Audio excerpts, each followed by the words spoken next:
Imagine waking up in a world where the smell of being alive never really leaves you. There is no clean steam rising from a shower. No soap cutting through yesterday's sweat.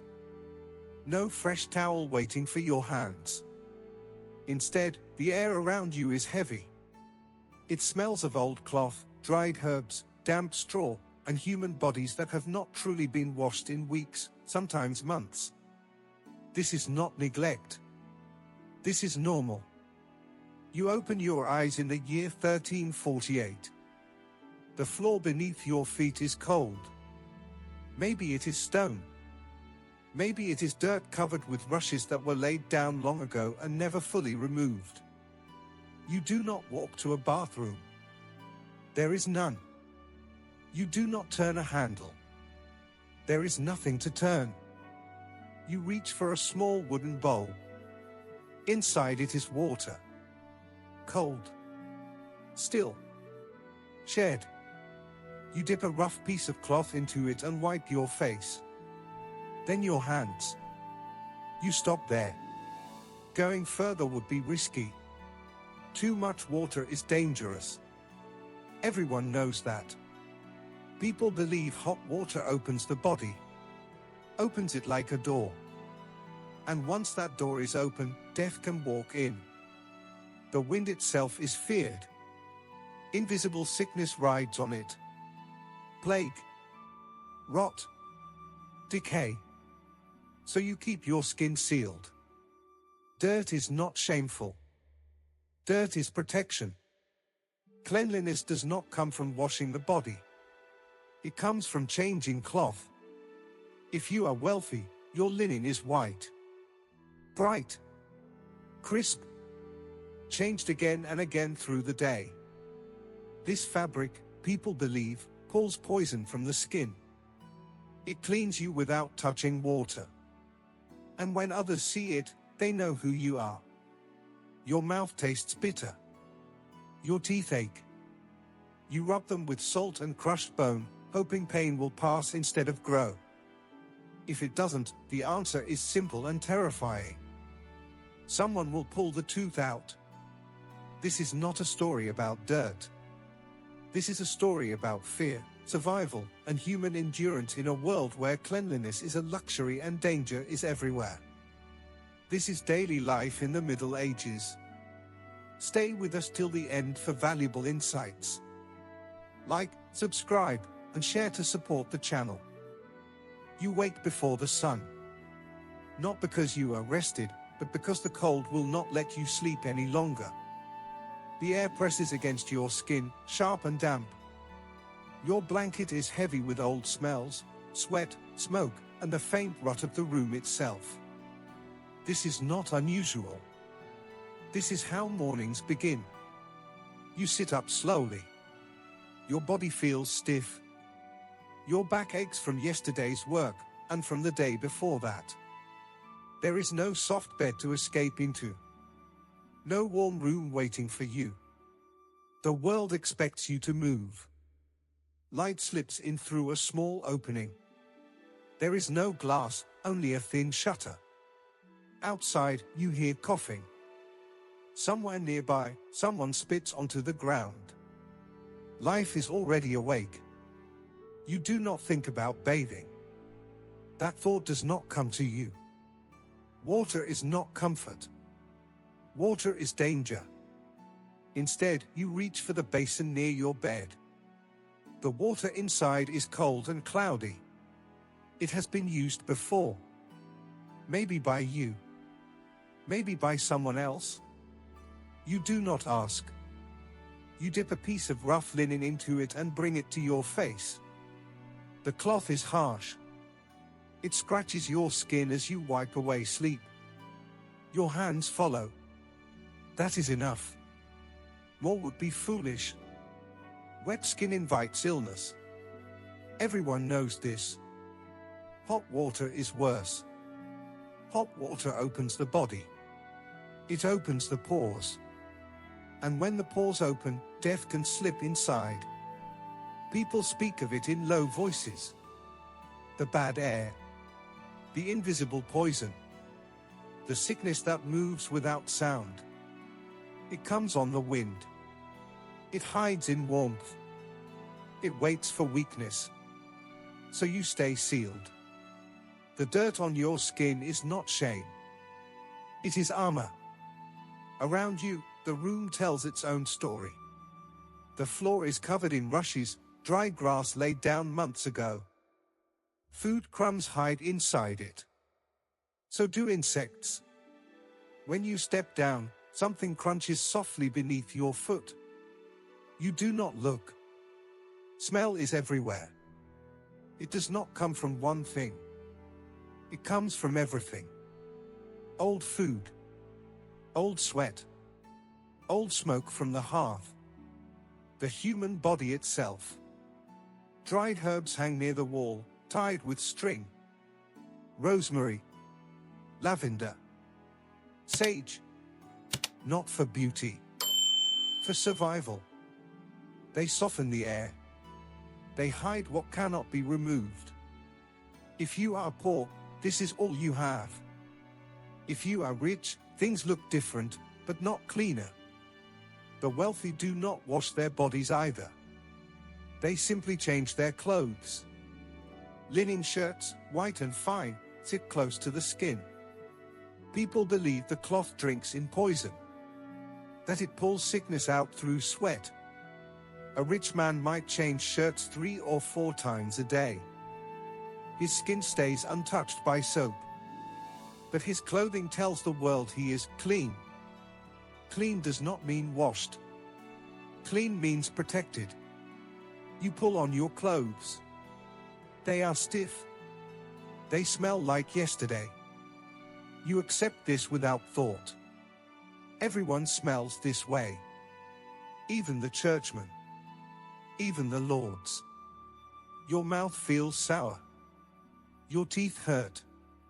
You take a cloth and dip it into salt. Maybe crushed herbs. Maybe bone powder. You rub your teeth hard. It hurts. You do it anyway.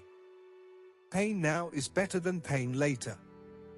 Outside, the day waits. And it smells like people. Water should mean life. But in the year 1348, water feels like a threat. People do not fear dirt the way we do. They fear warmth. They fear steam. They fear what they cannot see. To them, hot water is not comfort. It is an invitation. Everyone knows someone who bathed and then died. The story spreads quietly, passed from mouth to mouth. A man washes. A woman steams herself clean. Days later, they fall sick. Fever. Swollen skin. Black marks. Then silence. The connection is clear in people's minds. The bath opened them. The sickness walked in. Doctors agree. They speak of pores as gates. Tiny doors in the skin. When the body is heated, these doors open wide. And when they open, the air enters. The bad air. The poisoned wind. The sickness that floats unseen. They call it miasma. No one can see it. That makes it more terrifying. The plague has already shown what invisible things can do. Whole families disappear in days. Strong men collapse in the street. Children go to sleep and never wake. There is no pattern people can understand. No clear cause. Only fear. So people look for control. They find it by staying dry. Cold water is used carefully. A little on the face. A little on the hands. Never more. Never warm. Never long. The rest of the body stays untouched. Covered. Sealed. Protected. Grime becomes a shield. People believe dirt closes the pores. That it forms a barrier between the skin and the air. To wash it away would be foolish. Dangerous. almost sinful. Bathhouses once existed. Long ago. The Romans built them. But that world is gone. Now bathhouses are rare. When they do exist, they are places of suspicion. Rumors cling to them. Disease. Immorality. Weakness. Safer to stay as you are. Instead of water, people turn to smell. Perfumes are heavy. Thick. Strong. Musk. Rose water. Spices from far away if you can afford them. They are rubbed onto the body, onto clothes, onto hair. Not to be pleasant. To overpower. The goal is not to be clean. It is to be less noticeable. A bad smell means danger. It means rot. It means sickness. If you can smell something sweet instead, you feel safer. Even if it is only a lie. Doctors advise people to carry herbs in small bags. To hold flowers to their nose when walking through crowded streets. To burn incense indoors. Anything to fight the air.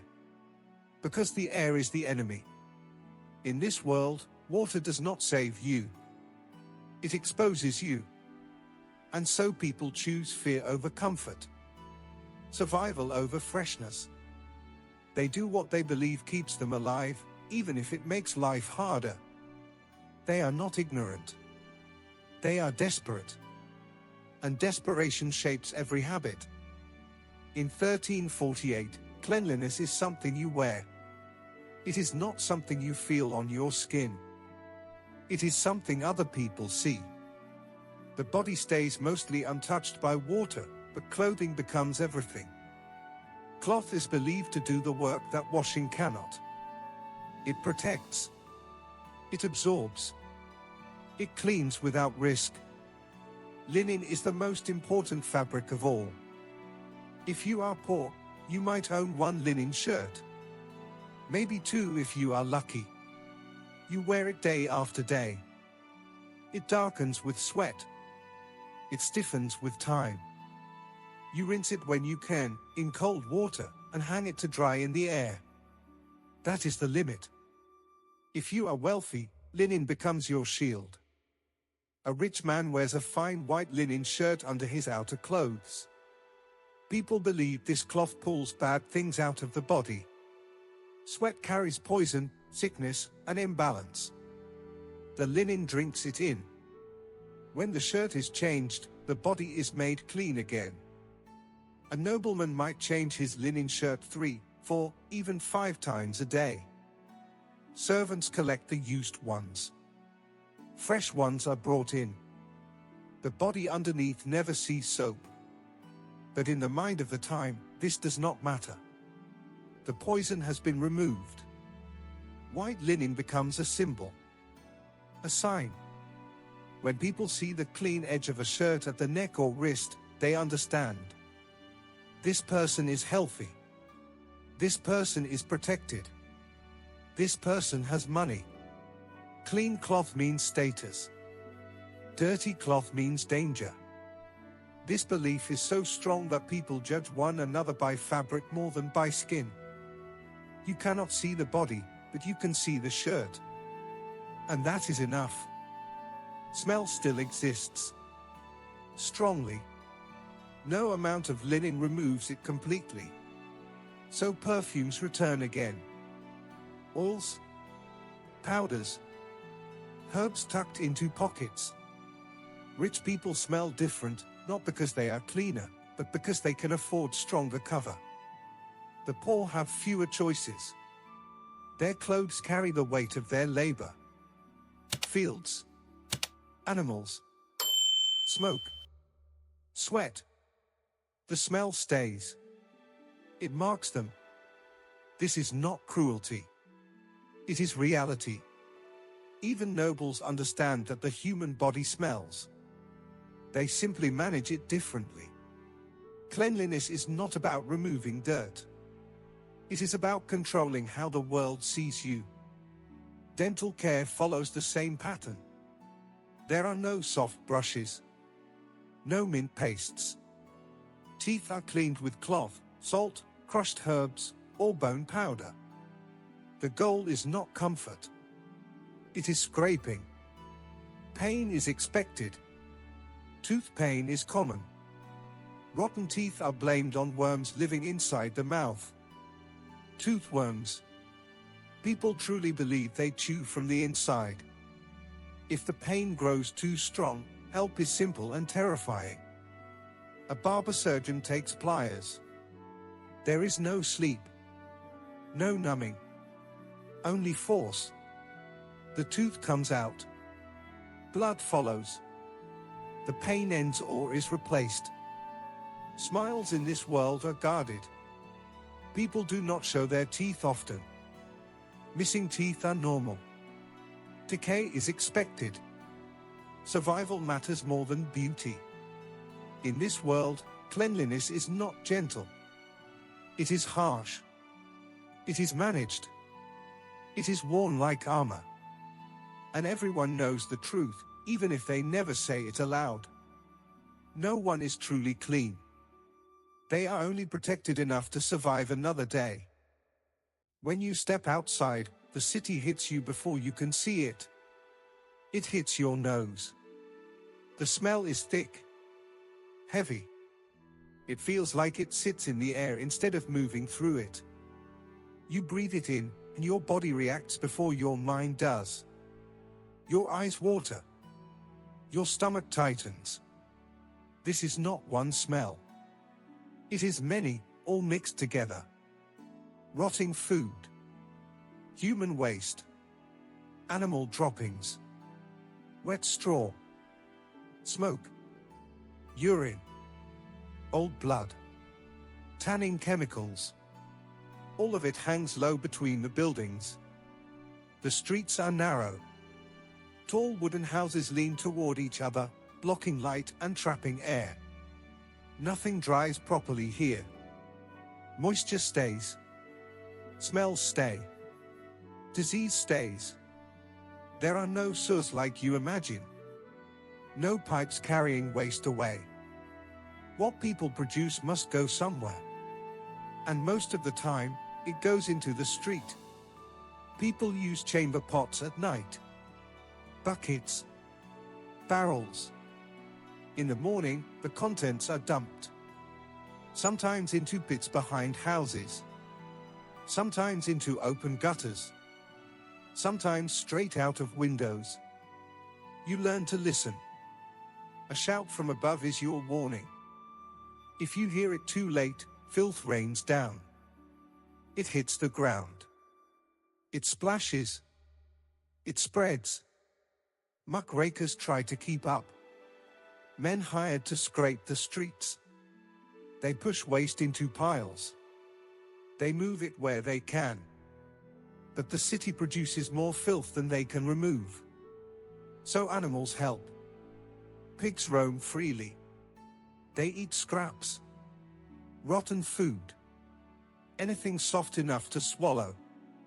They clean the streets by consuming them. But they leave their own waste behind. The problem is never solved.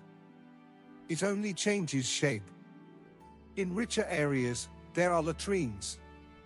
Shared toilets over pits. They fill quickly. When they do, someone must empty them. These men work at night. They are called Gong Farmers. They descend into darkness with shovels and buckets. They stand waist deep in human waste. The air inside these pits is deadly. Thick with gas. One deep breath can be enough to kill. Many die doing this work. But without them, the city would drown in its own filth. Even castles are not clean. The toilet in a castle is a stone bench with a hole. Waste falls down into a pit or moat below. There is no water to carry it away. In summer, the smell rises. Strong. Sharp. Eye-burning. And yet, something strange happens here. Noblemen hang their finest clothes inside these toilet rooms. Their velvet. Their wool. Their most expensive fabric. Why? Because the strong fumes rising from the waste kill insects. Fleas. Moths. Parasites. The toilet becomes a fumigation chamber. Filth protects wealth. Nothing is wasted. Not even the smell. Tanners collect urine and animal waste to cure leather. Large open vats sit near homes. The chemical bite fills the air. You smell it long before you see it. Travelers say you can smell a city before you reach it. Miles away. A warning carried on the wind. You do not just live in the city. You inhale it. Every breath is a gamble. Every smell carries fear. But people keep breathing. They keep walking. They keep building lives in places that fight against them. Because there is no other choice.